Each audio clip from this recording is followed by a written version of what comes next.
നമ്മൾ വീട്ടിലുണ്ടാക്കിയ പാനിപ്പൊരി കഴിക്കാൻ പോവാണ്. അപ്പം കഴിച്ച് നോക്കിയിട്ട് അഭിപ്രായം പറയാം. ഇതിൽ കുറച്ച് മസാല ആക്കി വെച്ചിട്ടുണ്ട്. ഇനി 2 മസാലയും ആക്കണം.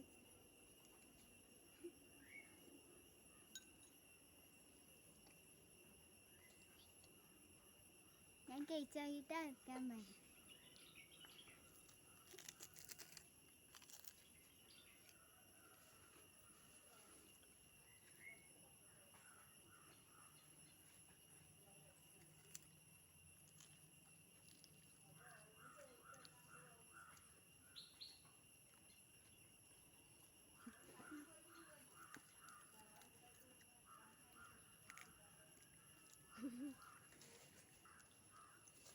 സൂപ്പറാണ് ഗൈസ്.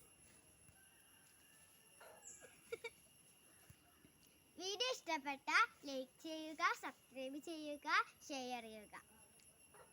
ബൈ.